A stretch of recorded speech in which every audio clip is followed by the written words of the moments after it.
Hello दोस्तों, welcome back to my YouTube channel daily Shiksha. दोस्तों, हमने जो नई सीरीज शुरू करी उसका अब नेक्स्ट लेक्चर आज हम डिस्कस करने वाले हैं, जिसमें हम जानेंगे राष्ट्रीय पिछड़ा वर्ग आयोग को, जिसे बोलते हैं हम NCBC, national commission for backward class.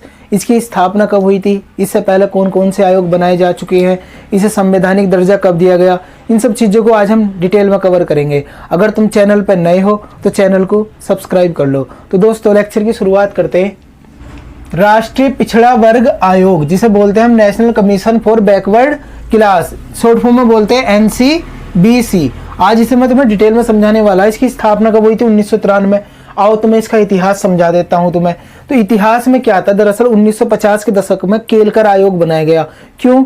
जो हमारे देश में पिछड़ी हुई जाति है उनके लिए। दरअसल संविधान में एक आर्टिकल था 338, ये आर्टिकल था जो SC ST अनुसूचित जाति और अनुसूचित जनजाति के लिए बनाया गया था। लेकिन हमारे देश में और भी तो जाति थी जो बहुत ज्यादा पिछड़ी हुई थी, तो उनके लिए एक अलग सा आयोग की मांग करी जाने लगी।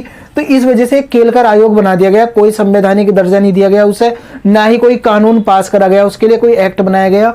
और इसके बाद 1970 के दशक में एक मंडल आयोग बनाया गया था, है ना। वो इसका काम भी क्या था, हमारे देश में जो पिछड़ी हुई जाति है उन्हें रिकॉग्नाइज करना, ये काम था उसका भी।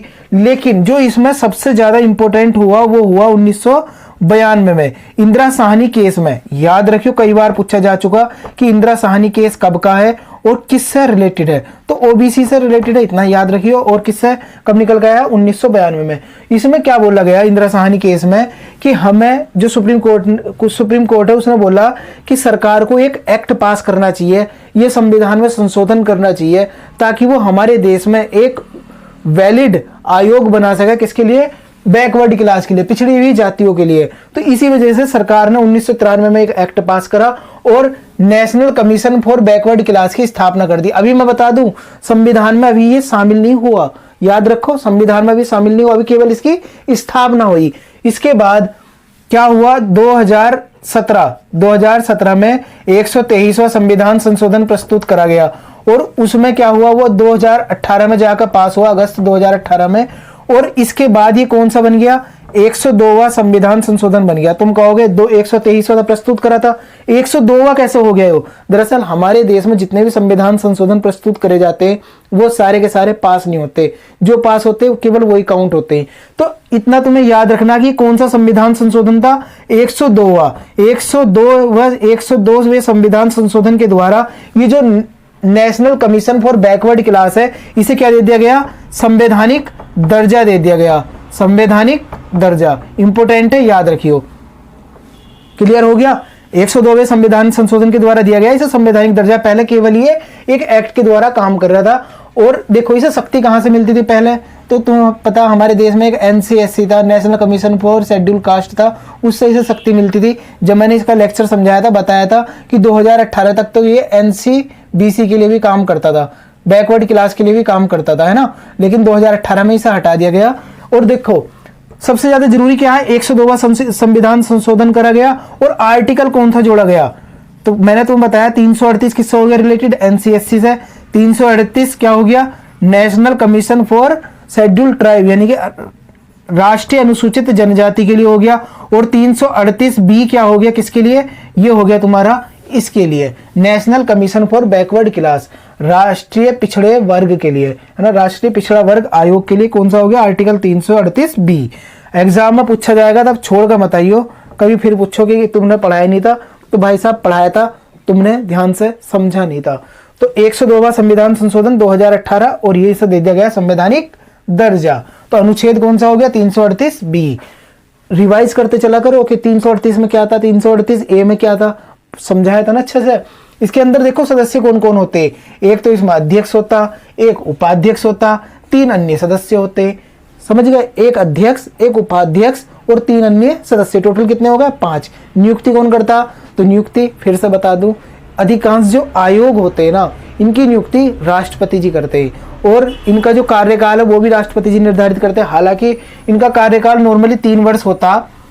इनकी जो सेवा, वेतन, भत्ते, सब कुछ ही राष्ट्रपति जी निर्धारित करते हैं।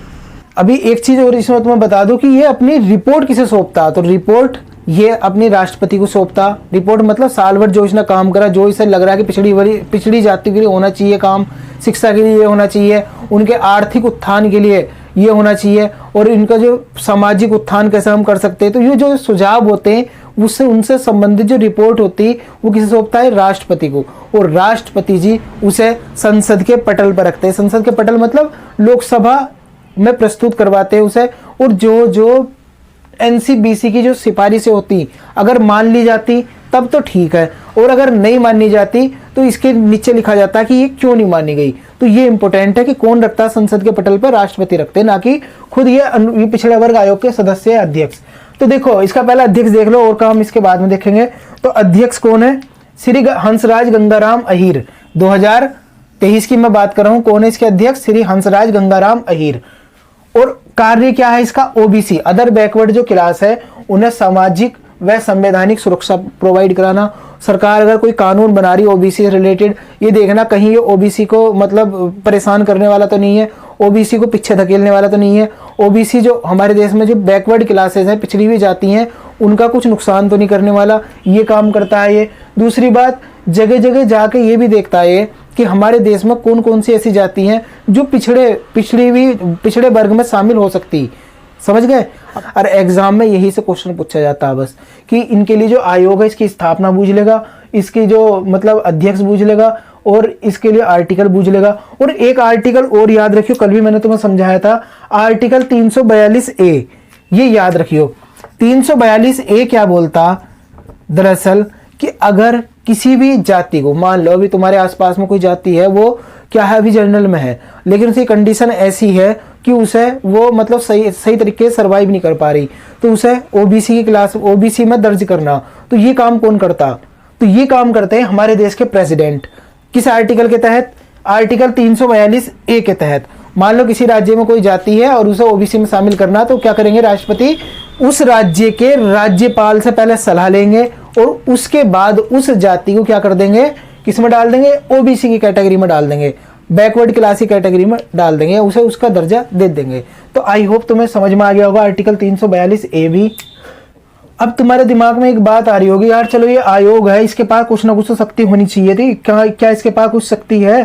तो जी हाँ, सिविल न्यायालय की शक्ति इसके पास है, जो एनसीएसटी के पास थी, जो ही एनसीएसटी के पास थी, वही एनसीबीसी के पास है। समझ लो ना, एनसीबीसी ये बता रहा हूँ इसकी शॉर्ट फॉर्म।